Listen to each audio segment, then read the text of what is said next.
Hi hello friends, welcome to our channel Soumya Anil's kitchen. ఈరోజు మనం గోంగూర పులిహోర ఎలా తయారు చేసుకోవాలో చూద్దాం.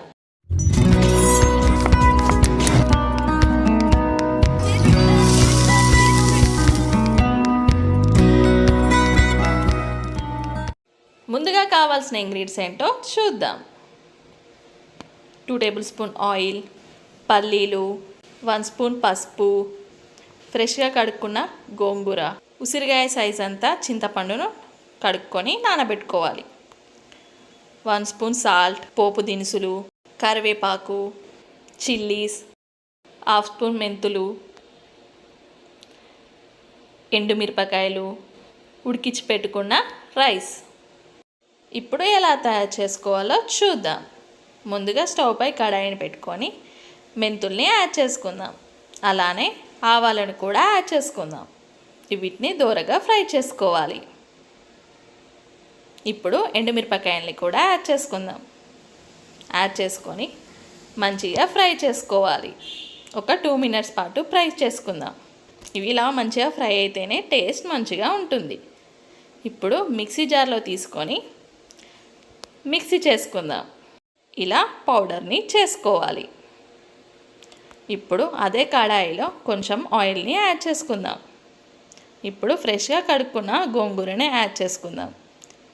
యాడ్ చేసుకొని అది మొత్తం దగ్గర పడేదాకా చూసుకోవాలి. ఇలా కలుపుకుంటూ దగ్గర పడేదాకా చూసుకుందాం. ఇప్పుడు చింతపండు గుజ్జును యాడ్ చేసుకుందాం.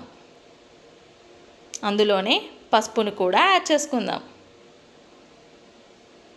సాల్ట్ కూడా యాడ్ చేసుకుందాం. యాడ్ చేసుకొని మొత్తం మంచిగా కలుపుకోవాలి. ఒక 2 మినిట్స్ పాటు కుక్ అయ్యేటట్టు చూసుకోవాలి. ఇప్పుడు దీన్ని మిక్సీ జార్లో తీసుకొని గ్రైండ్ చేసుకుందాం. ఇలా మెత్తని పేస్ట్ లాగా చేసుకోవాలి. ఇప్పుడు కడాయిలో ఆయిల్ని యాడ్ చేసుకుందాం. అలానే పోపు దినుసుల్ని కూడా యాడ్ చేసుకుందాం. ఇప్పుడు చిల్లీస్ని, కరివేపాకును యాడ్ చేసుకొని మంచిగా ఫ్రై చేసుకోవాలి. అలానే పల్లీలను కూడా యాడ్ చేసుకుందాం. ఇవన్నీ మంచిగా ఫ్రై చేసుకుందాం.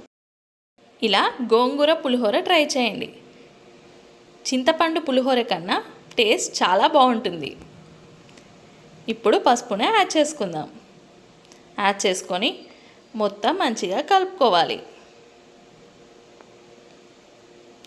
కలుపుకొని స్టవ్ని ఆఫ్ చేసుకుందాం. ఇప్పుడు ఉడికించి పెట్టుకున్న రైస్ని ఇందులో యాడ్ చేసుకుందాం. అలానే మనం పేస్ట్ చేసి పెట్టుకున్న గోంగూర పేస్ట్ని కూడా యాడ్ చేసుకుందాం. యాడ్ చేసుకొని మొత్తం ఒకసారి మంచిగా కలుపుకోవాలి. ఇలా మొత్తం మంచిగా కలుపుకోవాలి. అంతే. ఇప్పుడు సర్వింగ్ ప్లేట్లోకి తీసుకొని సర్వ్ చేసుకోవడమే. మన ఎంతో టేస్టీ అయిన గోంగూర పులిహోర రెడీ. ఈ రెసిపీ మీ అందరికీ నచ్చింది అనుకుంటున్నాను. ఇలాంటి రెసిపీస్ కోసం మన ఛానల్ని షేర్, లైక్, సబ్స్క్రైబ్ చేయడం మర్చిపోకండి. మరొక కొత్త వంటకంతో మళ్ళీ కలుద్దాం. Thanks for watching.